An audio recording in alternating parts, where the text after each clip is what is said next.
Hello my dear teachers, welcome to handbook academy. So my dear teacher, ఈ సెషన్లో TET model పేపర్కి సంబంధించినటువంటి explanation ఈ సెషన్లో చూసుకుందామండి.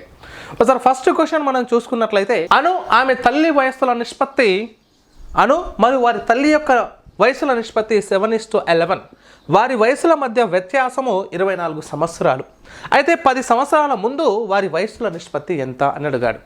సార్, జనరల్గా మన అందరం ఏం చేస్తాం సార్ అంటే, సాధారణంగా ప్రొసీజర్ ప్రకారం మాట్లాడాలనుకుంటే, సార్ వారి వయస్సుల నిష్పత్తి మరియు వారి తల్లిగారి యొక్క వయసుల నిష్పత్తి ఎలా చేస్తాము సార్ అంటే, సార్ వచ్చేసి 7x అనుకోండి, ఇక్కడ ఈ మీద వచ్చేసి 11x అనుకోండి అని చేస్తాం.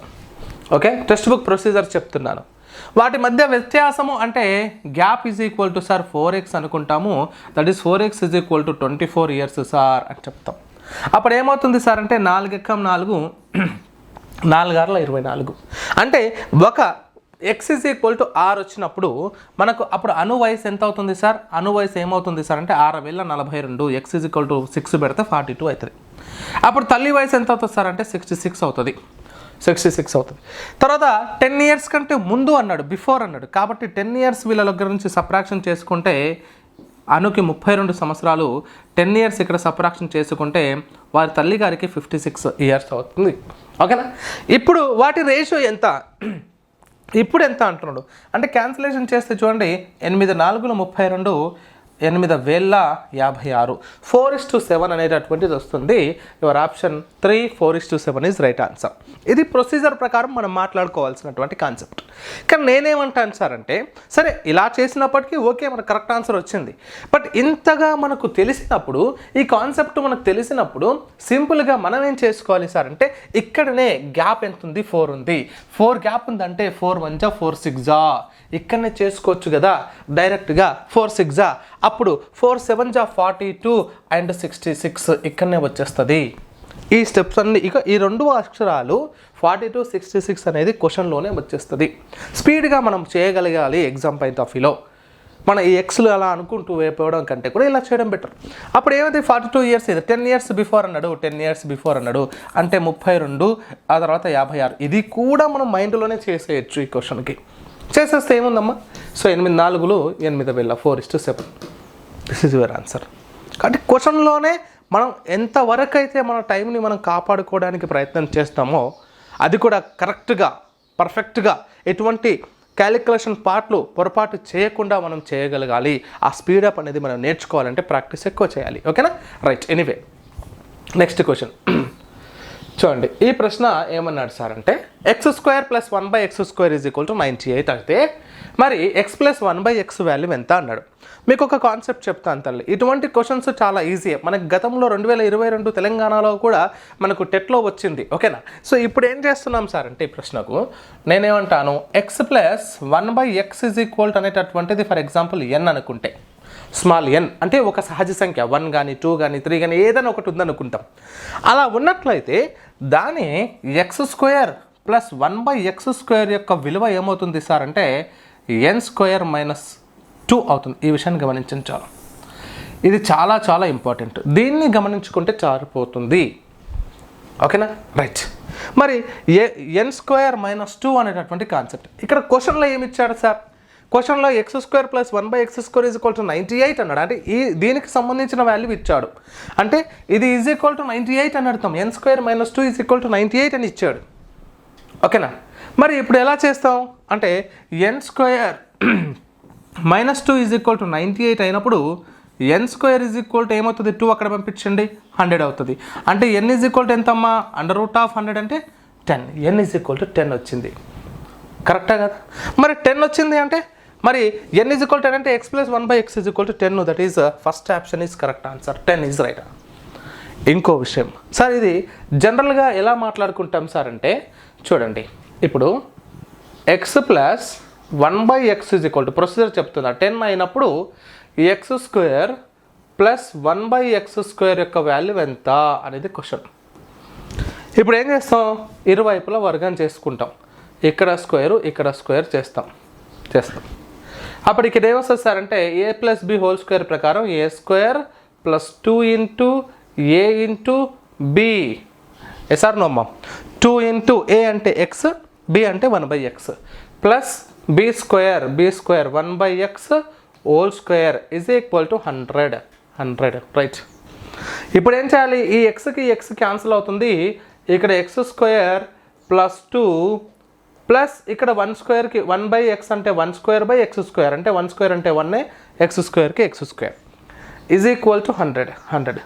అప్పుడు ఈ 2ని ఇక్కడ పంపించండి సార్, ఏమవుతుంది మైనస్ అవుతుంది అన్నప్పుడు మీకు ఏమవుతుంది X square plus 1/x square is equal to 98. This is your answer. ఓకేనా. ఇప్పుడు చూడండి ఇది 98 అయినప్పుడు అంటున్నాడు. ఇలాంటి సందర్భంలో నేనేం చెప్తున్నాను మీకు, ఎందుకు ఇంత ఇలా మాట్లాడాను సార్ అంటే సింపుల్గా మీరు ఏం చేయాలి, ఎక్కువ ఆలోచించకుండా 1/x square X square plus 1/x square is equal to 47 అన్నాడు అనుకోండి, లేదా X square plus 1/x square is equal to 119 అన్నాడు అనుకోండి. వెరీ సింపుల్, దీనికి 2 కలపండి చాలు, దీనికి 2 కలపండి 49 అయింది. యువర్ ఆన్సర్ ఇస్ 7 స్క్వేర్ కాబట్టి ఆన్సర్ ఇస్ 7 అంతే. x plus 1/x is equal to 7. లేదా ఇది కూడా +2 కలపండి ఎంత సార్ 121 అంటే అర్థం ఏంటి sir, √121 is equal to 11 sir your answer. ఇలా చేసేది సింపుల్ కదా. మన ఆలోచన విధానం మార్చుకోగలిగితే మ్యాథమెటిక్స్ చాలా ఈజీ. ఓకేనా right. Next question third bit ఏమన్నాడు, ఒక కొన్న వెల 1800 రూపాయలు, ఒక సైకిల్ కొన్నటువంటి వెల మనకు 1800 రూపాయలు, మరియు అమ్మగా వచ్చినటువంటి లాభము 12% అయితే దాన్ని అమ్మిన వెల ఎంత అంటున్నాడు. సార్ మనం ఎప్పుడు కూడా ఒక వస్తువుని కొన్నాము అంటే పూర్తి వస్తువుని కొనడం, మొత్తం వస్తువుని కొనడం, 100% కొనడం, అసలుని కొనడం అని అర్థం. మరి 100% మనం కొంటున్నాం కాబట్టి కొన్నవేళ అంటున్నాడు కాబట్టి కొన్నవేళ ఎల్లప్పుడూ కూడా మీరు 100%గా భావించాలి. కొన్నవేళ అనేటటువంటిది 100%, అది 1800 రూపీస్ ఇచ్చాడు. 12% లాభం వచ్చింది అంటే మీరు కొన్న ధర కంటే కూడా ఎక్కువ వచ్చింది కదా సార్, కొన్న ధర కంటే కూడా ఎక్కువ వచ్చింది కాబట్టి 112 కొన్న ధర కంటే ఎక్కువ 112 ప్లస్ 100 ప్లస్ 12 కలపాలి. 100 ప్లస్ 12 కలిపితే 112% లాభము. అయితే అది 112%కి అమ్మినట్టు ధర, 12% మీకు వచ్చినటువంటి లాభం. మరి 112కి ఎంత, that is question. Very simple కదా. ఏకవస్తు మార్గం ధర చేయొచ్చు. 100కు 1800 అయితే 112కి ఎంత అంటే 112 ఎక్కువ బై తక్కువ ఇంటూ 1800. ఇప్పుడు ఇక్కడ నుంచి ఈ 2 సున్నాలు క్యాన్సల్. చూడండి ఇక్కడ 18లో యూనిట్ డిజిట్ 8 ఉంది, ఇక్కడ 2 ఉంది, 8 2 16. ఆన్సర్లో యూనిట్ ప్లేస్లో 16 అంటే 6 వచ్చేయడానికి ఛాన్స్ ఏమేమి ఉంది, ఇది కాదు. So 2016 is your answer. మీరు 2 ఇంటూ చేయండి 2016 వచ్చేస్తుంది రైట్. ఆ తర్వాత క్వశ్చన్ నెంబర్ 4 ఏం చెప్తున్నాడు సార్ అంటే దీర్ఘ చతురస్రం యొక్క భుజాల పొడవులు వచ్చేసి, ఒక రెక్టాంగిల్ యొక్క భుజాల పొడవులు వచ్చేసి 6 సెంటీమీటర్లు మరియు 8 సెంటీమీటర్లు అయితే దాని కర్ణం పొడవు అడుగుతున్నాడు. సార్ చాలా జాగ్రత్తగా మాట్లాడుకోవాలి సార్ ఇక్కడ. ఇప్పుడు ఇది అప్లికేషన్ క్వశ్చన్ అండి సార్. జనరల్గా ఈ క్వశ్చన్ ఎలా చేస్తామని చెప్తాను. ఫస్ట్ ఇది ఒక రెక్టాంగిల్, ఓకే, ఇది కర్ణము ABCD, ఓకే. ఇప్పుడు ఒకటి 6 సెంటీమీటర్లు, ఇంకోటి 8 సెంటీమీటర్లు. అయితే దీని ఎంత అంటున్నాడు, కర్ణం అంత. మన ఈ కర్ణం యొక్క పొడవు కావాలి అంటే డయాగోనల్ ఈజ్ ఈక్వల్ టు అంటే D² L² ప్లస్ B² అమ్మ ఫార్ములా పైథాగరస్ ప్రకారం. ఇప్పుడు D ఎంత అవుతుంది సార్ అంటే √L² ప్లస్ B² అవుతుంది. L² ప్లస్ B² అవుతుంది అన్నప్పుడు నేను ఏం చేస్తాను, D √L² అంటే 8² ప్లస్ 6² దెన్ D √64 ప్లస్ 36. అప్పుడు D √100 అవుతుంది మనకు. అప్పుడు D 10 వస్తుంది ఆన్సర్. అయితే ఇదంతా కూడా టెక్స్ట్ బుక్ ప్రొసీజర్. మరి ఇంత చేయాల్సిన అవసరం ఉందా సార్ మనకు? అవసరం లేదు. ఓకేనా. ఈ రెక్టాంగిల్ కర్ణం కావాలంటే దీని యొక్క వర్గం దీని యొక్క పైథాగరస్ త్రికం ఏర్పడుతుంది.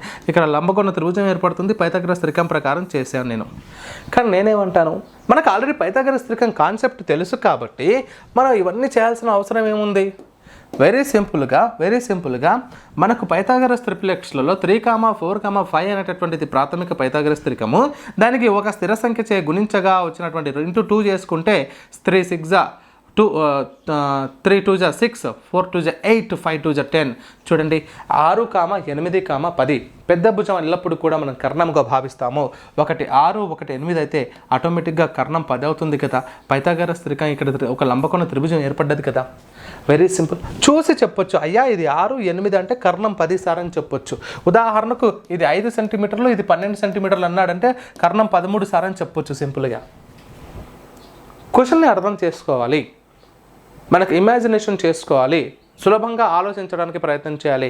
ఎప్పుడైతే ప్రశ్న చదివినప్పుడు మనం బుగులు పడ్డామో, అయ్యా ఇది ఎలా చేయాలి అనిపించిందో, అక్కడ సగం ఆన్సర్ని సగం నాలెడ్జ్ని మీరు కోల్పోతారు అక్కడ. కాబట్టి ఎప్పుడైనా సరే మ్యాథ్స్ని చేసేటప్పుడు ఆ క్వశ్చన్ని విడగొట్టి చదవండి, అర్థం చేసుకోండి.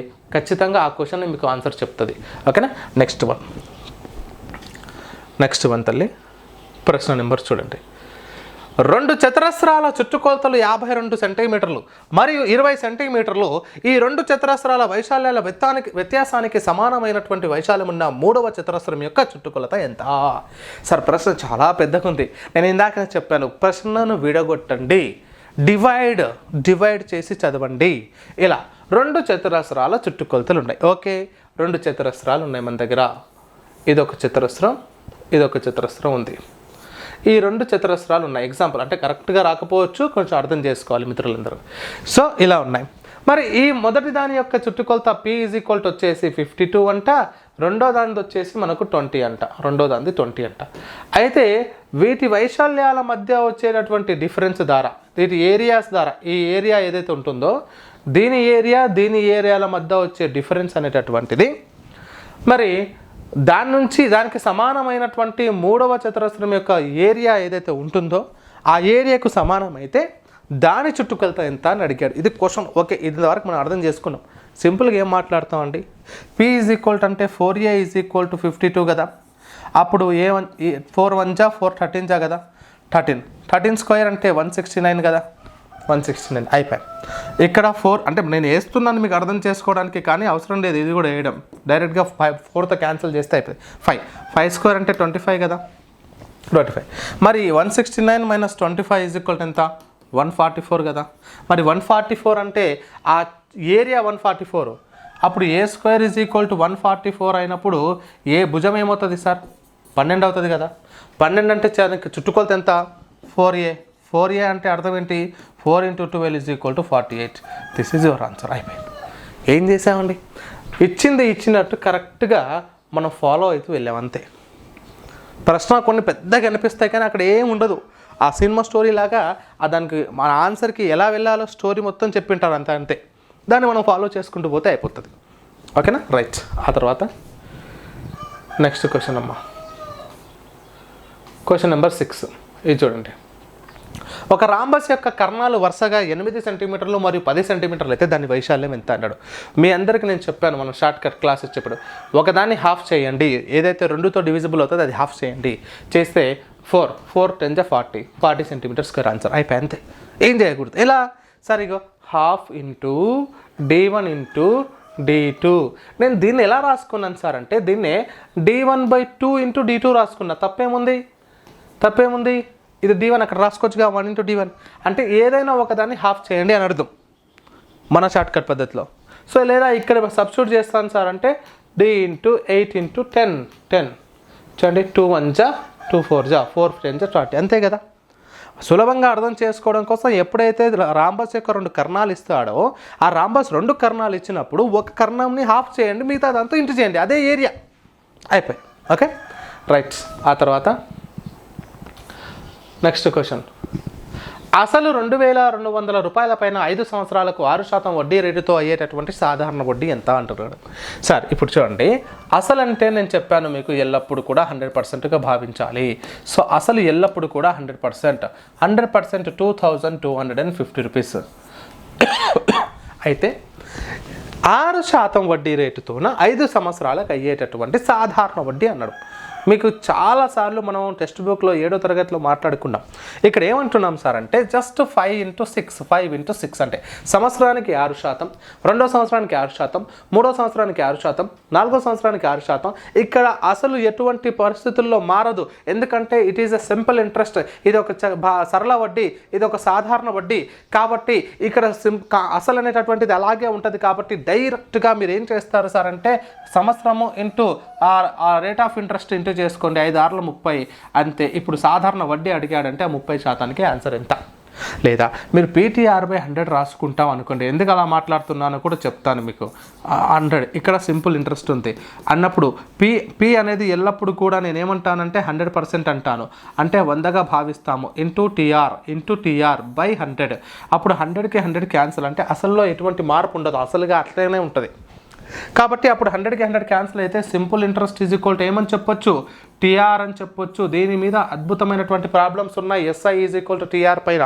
So simple interest is equal to TR అంటే time into rate of interest చేస్తేనే మీకు సింపుల్ ఇంట్రెస్ట్ వస్తుంది అని అర్థం. ఒకవేళ టైం మాత్రమే కావాలనుకున్నప్పుడు సింపుల్ ఇంట్రెస్ట్ బై R అని చెప్తాం. ఈ దానిపైన ఉంటుంది. ఎలా ఉంటుంది సార్ అంటే మనకు క్వశ్చన్ ఉంది, అసలు 16 సంవత్సరాలలో 3 ఇంతలైనట్లయితే దాని రేట్ ఆఫ్ ఇంట్రెస్ట్ ఎంత అని అడుగుతాడు. ఓకేనా, అసలు 16 సంవత్సరాలలో 3 ఇంతలైనట్లయితే దాని రేట్ ఆఫ్ ఇంట్రెస్ట్ ఎంత, 7th క్లాస్ టెక్స్ట్ బుక్లో ఉంది. అప్పుడు direct rate of interest R is equal to simple interest by T. ఈ క్వశ్చన్కి ఆన్సర్ మనం ఆల్రెడీ చెప్పడం జరిగిందే మన యాప్లో. సో అలాంటి మోడల్ ఆఫ్ క్వశ్చన్స్ మనం టెస్ట్ పేపర్లో కూడా ఇచ్చాము, చూసుకోండి ఒకసారి. సో ఇలా ఇస్తాం. ఇప్పుడు 30%కి ఎంత సార్ ఆన్సర్ అంటే 30 తక్కువ బై ఎక్కువ కదా. 100కేమో 2250, 30కేమో తక్కువ బై ఎక్కువ ఇంటూ 2250. అండ్ ఇక్కడ ఒక సున్నాకు ఇక్కడ సున్నా, ఇక్కడ సున్నాకు ఒకటి సున్నా క్యాన్సల్. అప్పుడు 3 5లు 15, 3 2 6 plus 1 7, 3 2 6, 675. First option is right answer my dear teacher. Question number 8 చూడండి ఏం చెప్తున్నాడు సార్ అంటే 2 సంఖ్యల కసాగు అనేటటువంటిది 60 మరియు గసాబా 5 అయినా ఆ సంఖ్యలు ఏవి అన్నాడు సార్. సో కసాగు అనేటటువంటిది 60, గసాబా 5. ఎప్పుడైనా 2 సంఖ్యలు ఇచ్చి వాటి కసాగో గసాబానో కనుక్కోమని చెప్తాడు. కానీ ఇక్కడ ప్రశ్న ఎలా అడిగాడు, 2 సంఖ్యల కాసాగు అంటుంది. ఇచ్చినటువంటి సంఖ్యలు దేని యొక్క 2 సంఖ్యల కాసాగు అవుతుందో చూసుకోండి. 60 అవ్వడానికి ఛాన్సెస్. ఇప్పుడు దీనిది 60 అవుతుంది. మీకు షార్ట్ కట్ నేర్పించాను. గరిష్ట సంఖ్య యొక్క మల్టిపుల్స్ రాసుకుంటాము. 30, 60. ఆ మిగతా 2 సంఖ్యల చేత లేదా ఒక సంఖ్య చేత ఆ మల్టిపుల్స్లో గరిష్ట సంఖ్య యొక్క గుణిజాల్లో ఏదైతే నిశ్శేషంగా భాగించబడుతుందో అదే అవుతుంది. ఎస్, ఇక్కడ 60 అంటే ఎస్ సార్ 60 వస్తుంది. 30 2 60 రెండిట్లో కూడా భాగించబడుతుంది. ఇక్కడ 30 సో 10తో కూడా భాగించబడుతుంది. అంటే ఇది కాదు, LCM అయితే 60 కాదు. ఇక్కడేమో 20 20, 22 40, 15తో పోతే 23 60. ఎస్ 15తో కూడా పోతుంది సార్, ఇదే LCM 60. రైట్, షార్ట్ కట్ చెప్పాము మనం ఆల్రెడీ. 15 40, 40 40, 42 80, 43 120. ఇది 120 వస్తుంది LCM. అంటే ఈ ఆప్షన్ కాదు. 2 పోయినాయి, ఇంకా 2 ఉన్నాయి. ఆ రెండిట్లో చూడండి గాసాపా 5 అంటుండు. గాసాపా 5 రావడానికి ఛాన్స్ ఏంటంటే దీన్ని గరిష్టంగా భాగించేటటువంటి సంఖ్యలు ఏది సార్ అంటే 10 భాగిస్తుంది. 10 2లో వస్తుంది, 10 3లో కూడా వస్తుంది. సో HCF ఇక్కడ 10 అవుతుంది సార్. కాబట్టి ఇది కాదు, ఇక్కడ HCF 5 అవుతుంది. కాబట్టి 15, 20 ఈజ్ యువర్ ఆన్సర్. మనం అనాలసిస్ చేయగలగాలి సార్. అట్లా ప్రాక్టీస్ ఎక్కువ చేస్తే ఈ రకంగా మనం అనాలసిస్ చేస్తాం. రైట్, ఆ తర్వాత నెక్స్ట్ క్వశ్చన్ నెంబర్ 9 అమ్మా.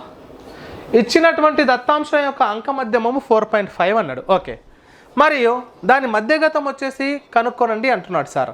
ఇప్పుడు మనం ఏం చేయాలంటే అంక మధ్యమం కనుక్కోవాలంటే ఏం చేస్తాం, సమ్ బై వాటి మొత్తం రాశుల మొత్తం బై రాశుల సంఖ్య చేస్తాం. రైట్, అది ఈజ్ ఈక్వల్ టు ఏమంటున్నాడు 4.5 అంటున్నాడు. చూడండి ఎన్ని ఉన్నాయి, 1 2 3 4 5 6 7 8 9 10. ఇప్పుడు యావరేజ్ ఈజ్ ఈక్వల్ టు ఏమని చెప్పొచ్చు, sum by number of observations అని చెప్పొచ్చు. రైట్, ఇప్పుడు మనకు యావరేజ్ ఉంది 4.5 ఉంది. ఓకే, 4.5 ఈజ్ ఈక్వల్ టు మనకు కావాల్సింది ఏంటి, మధ్యగతం కావాలన్నప్పుడు ఇక్కడ ఉన్న X వాల్యూ మనకు తెలవాలి. అప్పుడే మనకు మధ్యగతం తెలుస్తుంది. రైట్, ఇప్పుడు ఇవన్నీ ఎన్ని ఉన్నాయి, 10 ఉన్నాయి. సో ఇక్కడ మొత్తం 10 ఉన్నాయి. 10 ఇవన్నీ కలపండి, ఎంత అవుతుంది 5 ప్లస్ ఇవన్నీ కలపాలంటే ఇక్కడ రాసుకోవాలి కానీ అవసరం లేదు, డైరెక్ట్ కలిపేస్తున్నాను నేను. ఇక్కడ 12, సో 19 27 33 32 36 ప్లస్ 3 39 40 42 ప్లస్ X అయింది. 42 ప్లస్ X అయింది. ఇప్పుడు ఏం చేస్తున్నాము, ఈ ఇంటూ ఇక్కడ పంపిస్తే ఏమవుతుంది సార్ అంటే ఇది 45/10 రాసుకుందాము, ఇంటూ అది ఇక్కడికి వచ్చేసి 10 అవుతుంది, ఇది 42 + x అవుతుంది. అప్పుడు ఈ 10 క్యాన్సిల్ అయితే ఇది 45 వస్తుంది కదమ్మా, 45. ఆ 42ని ఇక్కడ పంపించుకోండి, 42 = x, దెన్ x = 3 వస్తుంది, దెన్ x = 3 వస్తుంది.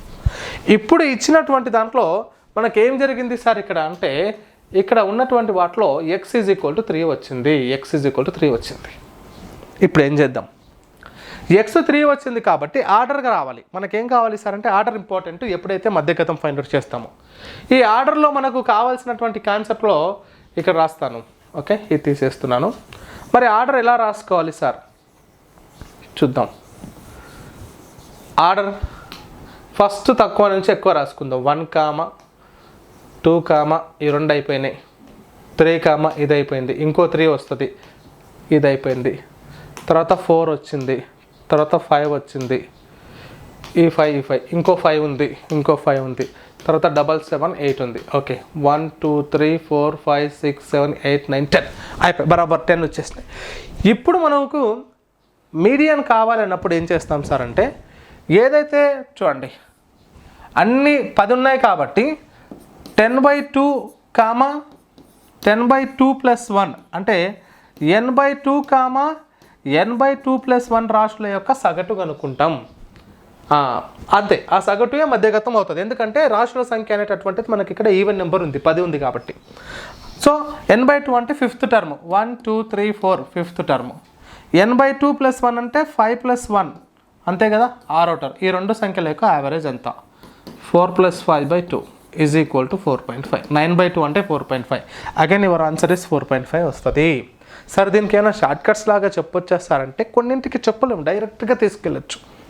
కొన్ని అలాగే మనం నేర్చుకోవాలి, వాటి ప్రొసీజర్ వైపు వెళ్ళాలి. బట్ నేను చెప్పడం కోసం ఇదంతా అయింది, కానీ మీరు కొంచెం జాగ్రత్తగా ఆలోచిస్తే స్పీడ్గా అయిపోతుంది. ఓకేనా, రైట్.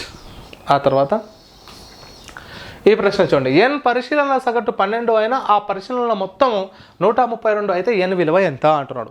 సార్ ఇక్కడ కూడా ఏంటంటే average is equal to sum by n, ఇక్కడ కూడా అదే. ఇప్పుడు సగటు ఎంత ఇచ్చాడు, 12 ఇచ్చాడు, ఈజ్ ఈక్వల్ టు సమ్ ఎంత ఇచ్చాడు, 132 ఇచ్చాడు, బై నెంబర్ ఆఫ్ అబ్జర్వేషన్ ఎంత అంటున్నాడు. Very good. ఇప్పుడు n అక్కడ పంపిస్తే ఏమవుతుంది, 12 × n కదా, 12 × n ఈజ్ ఈక్వల్ టు 132 అవుతుంది, 132.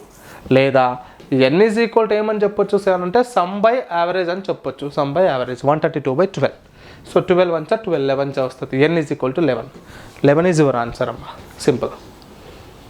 ఈ ప్రశ్న చూడండి, సో ఇది బాడమస్ ప్రకారం వచ్చింది. 8 ఇంటూ బ్రాకెట్లో 23 /23 ఇంటూ 72 -8 ఆఫ్ /8 అన్నాడు. సార్ ఇక్కడ ఏం లేదు, కష్టపడాల్సింది అవసరం లేదు. 8 ఇంటూ ఇప్పుడు ఇదేమవుతుంది, 1 వస్తుంది ఇంటూ ఇక్కడ మైనస్ ఎంత, 64 /8. ఇప్పుడు బ్రాకెట్స్ అన్నీ కూడా తొలగించుకున్నాం, అయిపోయినా. ఇప్పుడు ఏంటి, ఫస్ట్ బాడమస్ ప్రకారం డివిజన్ చేయాలి. ఏమని చెప్తాం, bracket of division, multiplication, addition and subtraction. ఇప్పుడు డివిజన్ ఫస్ట్, ఈ రెండింటి మధ్య డివిజన్ ఎంత, ఓకే, 8 × 1 × 8 వస్తుంది అంతే కదా. 64 నుంచి చేస్తే డివిజబుల్ చేస్తే మనకి ఎంత వచ్చింది సార్ అంటే 8 వచ్చింది. ఇప్పుడు అన్ని ఇంటూలే ఉన్నాయి కాబట్టి 8 1 8 + 8 8 8 64. 64 is your answer sir. Next question, 12th question చూడండి. నలుగురు వ్యక్తులు ఒక పనిని 20 రోజులలో పూర్తి చేయగలరు. అయితే అదే పనిని 10 రోజుల్లో 10 మంది వ్యక్తులు ఎన్ని రోజుల్లో పూర్తి చేస్తారనేటటువంటిది క్వశ్చన్. చూడండి, చాలా సింపుల్గా మాట్లాడుకోవచ్చు. 4 మెంబర్స్ 20 డేస్లో చేస్తారంట. అయితే 10 మెంబర్స్ ఎన్ని రోజుల్లో పని చేస్తారనేది క్వశ్చన్. దీనికి మనము ఇన్వర్స్ ప్రపోర్షన్ ప్రకారం x1 y1 x2 y2 ప్రకారం చేయాల్సి ఉంటుంది. 8th క్లాస్ టెక్స్ట్ బుక్లో 10వ చాప్టర్లో ఉంది. కానీ మనకి ఇది అవసరం లేదు సార్, ఇలా చేయాల్సినటువంటి అవసరం లేదు. మరి ఎలా చేయాలి సార్ అంటే సింపుల్గా ఆలోచించాలి, షార్ట్ కట్ మెథడ్ ఆలోచించాలి. నేను ఫార్ములాలు వాడట్లేదు, మనకు అర్థమెటిక్లో ఎలా మాట్లాడుకుంటాం అంటే నలుగురు వచ్చి మన దగ్గర ఒక పని చేయాలి. ఫర్ ఎగ్జాంపుల్గా ఆ పని చేయడానికి కోసం ఎన్ని రోజుల్లో పూర్తి చేస్తారంటే 20 రోజుల్లో పూర్తి చేస్తారు. ఓకే, బాగుంది. మరి 10 మంది వచ్చి పని చేస్తే ఎలా ఉంటుంది అంటే సార్ ఎక్కువ మంది పెరిగారు కాబట్టి ఆటోమేటిక్గా మీ మైండ్లో ఒక ఆన్సర్ వచ్చింది, సార్ రోజులు తగ్గుతాయి సార్ అని చెప్పింది మీ మైండ్.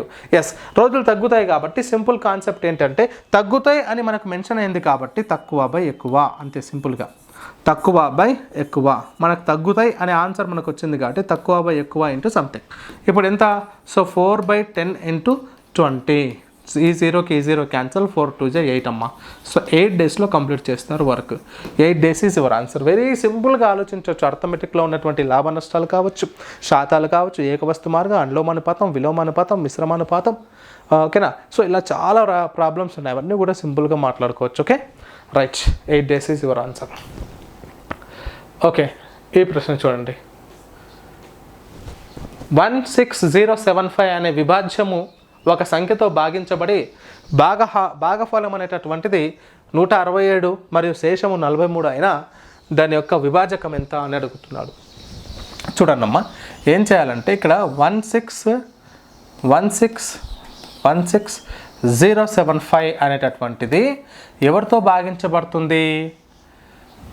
ఏదో ఒక సంఖ్యతో భాగించబడుతుంది. ఎక్స్ అనే సంఖ్యతో భాగించబడితే భాగఫలం 167 వస్తే శేషం అనేది 43 వస్తుంది. అయితే ఆన్సర్ ఎంత అని అడుగుతున్నాడు. ఓకేనా. సో దీనికి మన దగ్గర ఉన్న ఫార్ములా ఏంటంటే విభాజ్యం ఈజ్ ఈక్వల్ టు విభాజకము ఇంటూ భాగఫలము ప్లస్ శేషం అని మాట్లాడుకుంటాం. ఓకే, బట్ నేనేం చెప్తున్నాను సార్ అంటే ఇక్కడ చాలా సులభంగా మాట్లాడడం కోసం నేను ఈ 10,000 16,075లో నుంచి 43ని తీసేయండి ఫస్ట్, ఎందుకంటే అది శేషం కదా, అది తీసేయండి. ఎందుకంటే ఇవి రెండు ఇంటూ చేసి దీన్ని కలిపిన తీసేయండి. తీసేస్తే మనకి ఎంత వస్తుంది సార్ అంటే 1632 వస్తుంది. అంటే వన్స్ ప్లేస్లో 2 ఉంది, ఈడనేమో 7 ఉంది. దేంతో ఇంటూ చేస్తే మనకు వన్స్ ప్లేస్లో 2 వచ్చే ఛాన్స్ ఉంది? 7 ఒకట్ల స్థానంలో ఉన్నప్పుడు అంటే 7 6ల 42 వచ్చే ఛాన్స్ ఉంది. అంటే వన్స్ ప్లేస్లో 6 ఎక్కడెక్కడ ఉందో చూసుకోండి. అంటే అన్నింటికీ 6 ఉంది.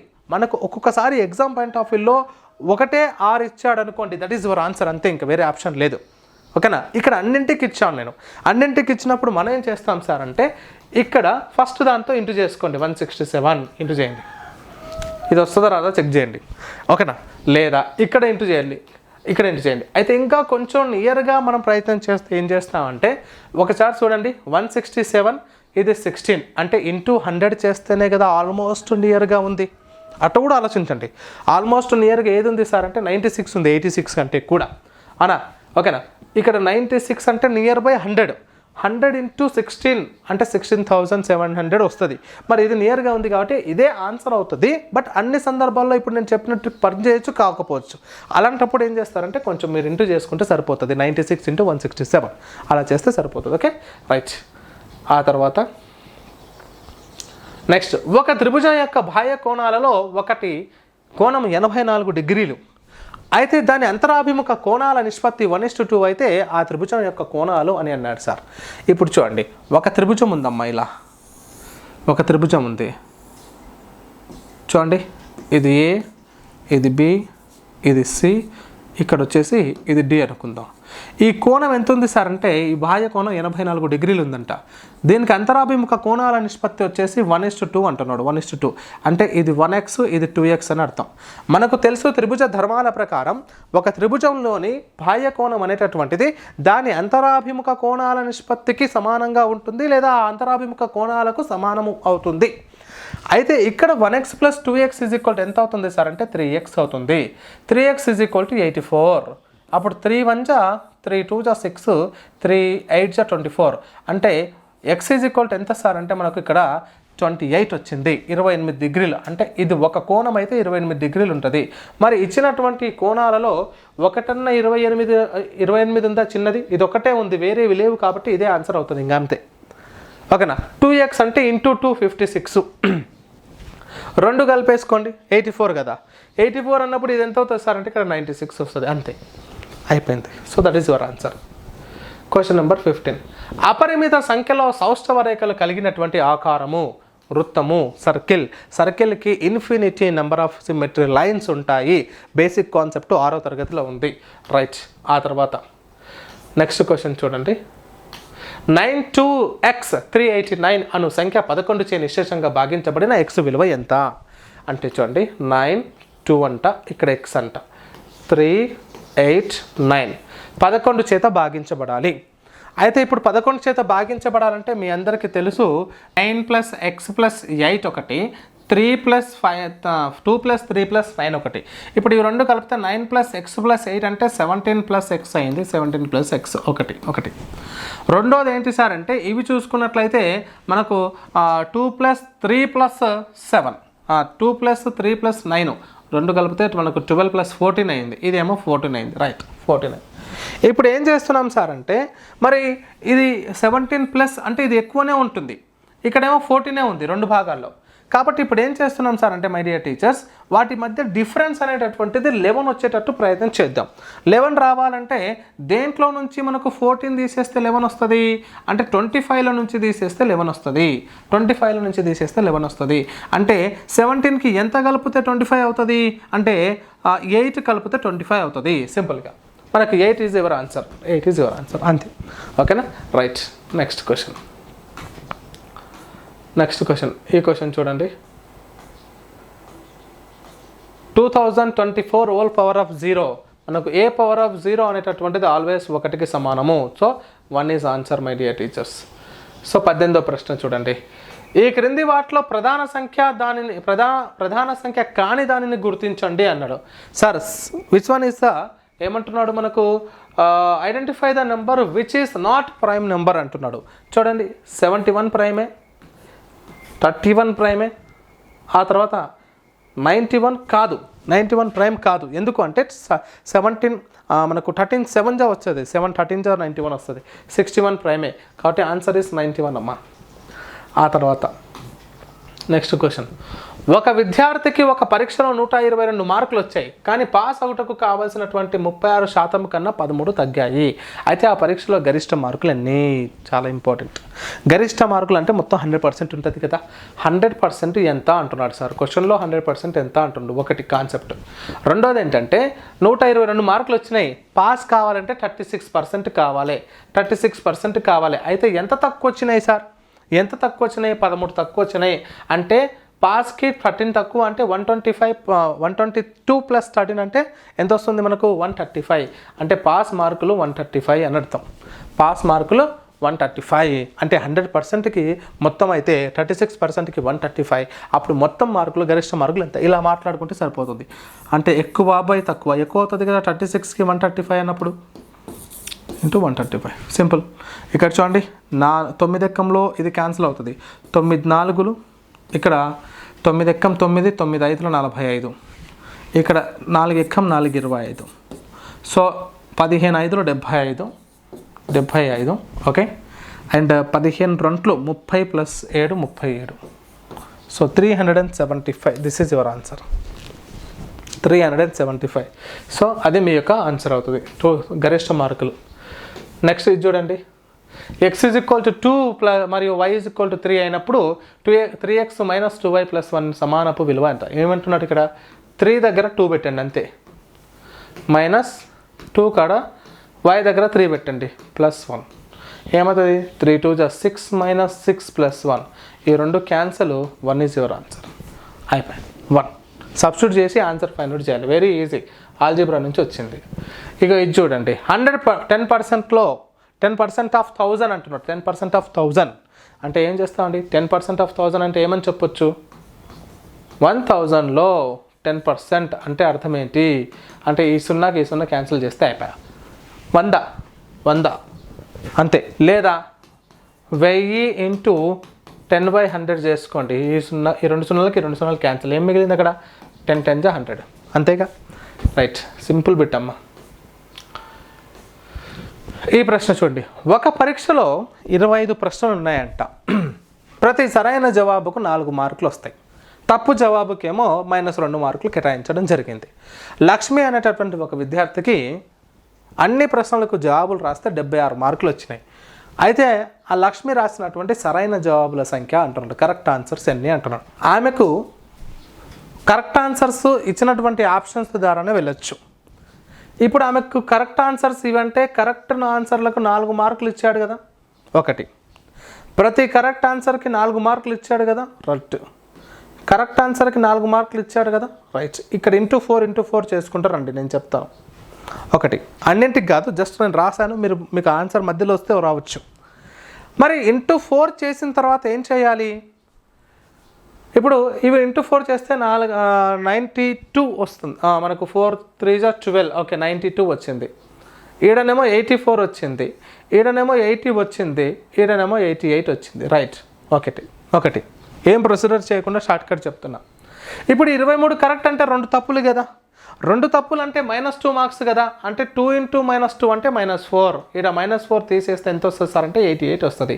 కానీ ఎన్ని మార్కులు రావాలి తనకు? 76 రావాలి. కాబట్టి ఫస్ట్ ఆప్షన్ కాదు. నెక్స్ట్ మైనస్, ఈడ 21 కరెక్ట్ అంటే 4 తప్పులు రాసింది కదా, 4 × -2 8 అంటే -8. 4 2 జా 8 అంటే -8. 84లో నుంచి 8 తీసేయండి, 76 వచ్చింది. రైట్, తనకు వచ్చిన మార్కులు అవే అన్నాడు కదా, 21 is your answer. Very simple. అర్థమవుతుందా? ఆప్షన్ బేస్డ్గా వెళ్ళొచ్చు, ఎటువంటి క్యాలిక్యులేషన్స్ అవసరం లేదమ్మా. రైట్, ఆ తర్వాత చూడండి, మొదటి 10 పూర్ణాంకాల సగటు అన్నాడు. సార్ 0 1 2 3 4 5 6 7 8 అండ్ 9 వాటి మొత్తం సమ్ చేసి బై 10 చేస్తాం మొదటి 10 అన్నప్పుడు. బట్ నేనేం చేస్తానంటే గ్యాప్ సేమ్ ఉంది కాబట్టి ఫస్ట్ ప్లస్ లాస్ట్ బై 2 చేయండి, సరిపోతుంది. ఫస్ట్ ప్లస్ లాస్ట్ బై 2, ఓకేనా? 4.5. This is your answer. 4.5 is your answer. అంతే.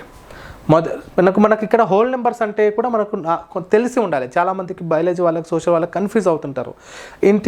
ఇంటీజర్స్కి, హోల్ నెంబర్స్కి, పూర్ణ సంఖ్యలకి, పూర్ణాంకాలకు మధ్య అంటే డిఫరెన్స్ ఎంత, ఆ డిఫరెన్స్ అనేది మరి కన్ఫ్యూజ్ అవుతుంటాం. టెన్షన్ అవసరం లేదు. పూర్ణాంకంలో 0 ఉంది కాబట్టి 0 నుంచి స్టార్ట్ అవుతుంది. పూర్ణ సంఖ్యల్లో 0తో రాయం కాబట్టి మనకు నెగిటివ్ పాజిటివ్ నెంబర్స్ ఉంటాయి. అలా గుర్తుపెట్టుకుంటే సార్. నెక్స్ట్ లాస్ట్ క్వశ్చన్ అమ్మ. ఇందులో ఒక సమాంతర చతుర్భుజం యొక్క ఎదుటి కోణాల మధ్య భేదం అంటున్నాడు. సార్, ఒక సమాంతర చతుర్భుజం ఉంది కదా, ప్యారలెలోగ్రామ్ అంటాం ఇంగ్లీష్లో. ఈ ప్యారలెలోగ్రామ్లో ఎప్పుడైనా సరే ఎదురెదుటి భుజాలు ఏవైతే ఉన్నాయో, ఆ ఎదురెదుటి కోణాలు ఏవైతే ఉన్నాయో అవి ఎల్లప్పుడూ కూడా సమానంగా ఉంటాయి. Angle A is equal to angle C ఉంటుంది, angle B is equal to angle D ఉంటుంది. ఈ విషయం గమనించాలి, ఓకేనా? అందులోనూ మరి ఈ యాంగిల్ ఏ ప్లస్ ఏ ఎల్లప్పుడూ కూడా సంపూరకాలు అవుతాయి. The adjacent angles of a parallelogram is always supplementary అని చెప్తాం. అవి రెండు కూడా ఎల్లప్పుడూ కూడా సంపూరకాలుగా ఉంటాయి. సో వాటి మధ్య డిఫరెన్స్ ఎంత సార్ అంటే 0 degrees. That is your answer. ఎంత సార్ అంటే 0 degrees. Okay, right. దీంతో మనకు 24 క్వశ్చన్స్ పూర్తి చేసుకున్నాం. So thank you for watching.